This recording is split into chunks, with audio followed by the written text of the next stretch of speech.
Hello friends, ইংরেজি ভাষার ব্যাকরণ বোঝা যে কোনো শিক্ষার্থীর জন্য অত্যন্ত গুরুত্বপূর্ণ, কারণ ব্যাকরণই আমাদের কথা বা লেখা স্পষ্ট ও সঠিক করে তোলে। সেই উদ্দেশ্যে আমরা ইংরেজি বাক্যের গঠন ও এর অংশগুলোর কাজ স্পষ্টভাবে বুঝব এবং এর সঙ্গে কম্পাউন্ড সেন্টেন্স নিয়ে আলোচনা করব।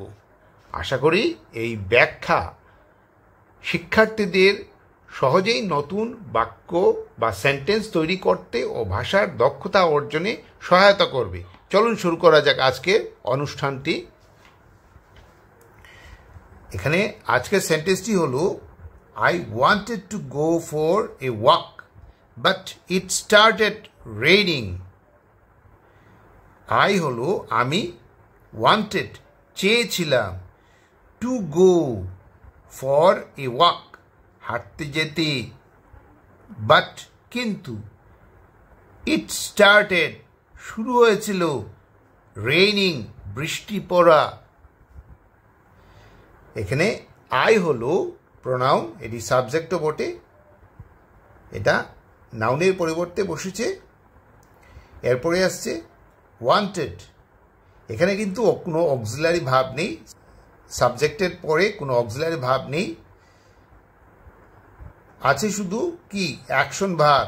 এই অ্যাকশন ভাবটি হলো ওয়ান্টেড, এটি ওয়ান থেকে এসছে, ওয়ান্টেড ভাব নাম্বার 2তে আছে।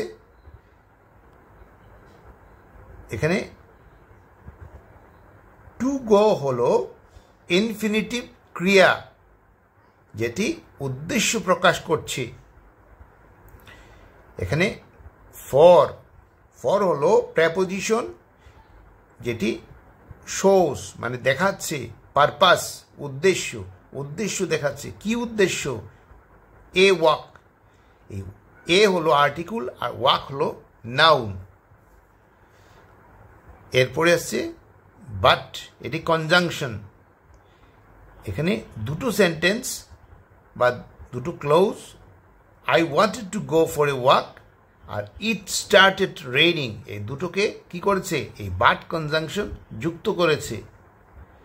এখানে ইট হলো প্রোনাউন, নাউনের পরিবর্তে বসেছে।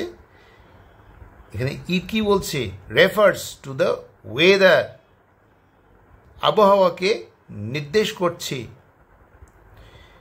স্টার্টেড মানে শুরু হয়েছিল, এটি অ্যাকশন ভাব নাম্বার 2তে আছে।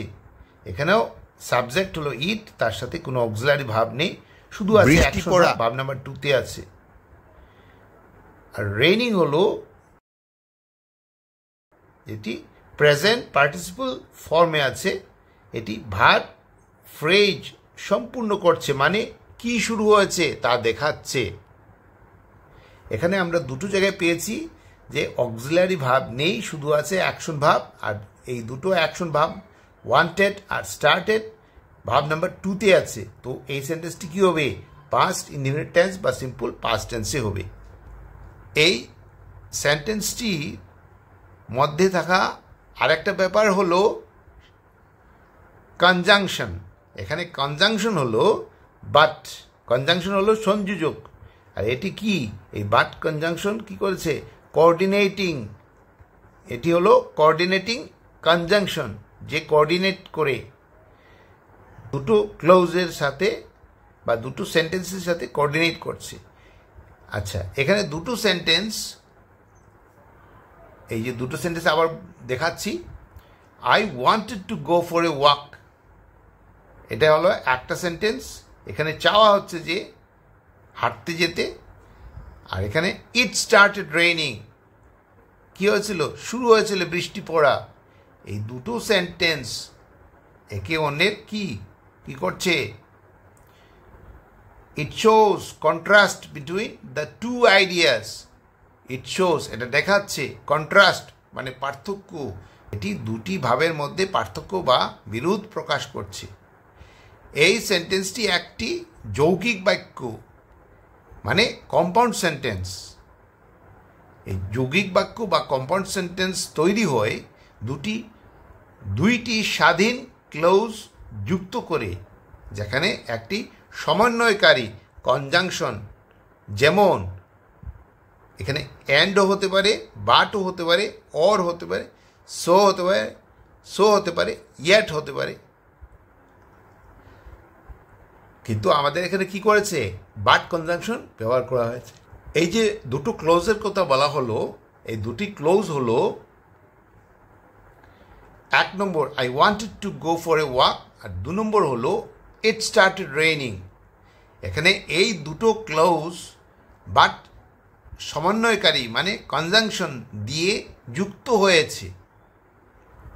এখানে বাট এর আগে কমা ব্যবহার করা হয়েছে, কারণ এটি এই দুইটি স্বাধীন ক্লোজকে আলাদা করছে।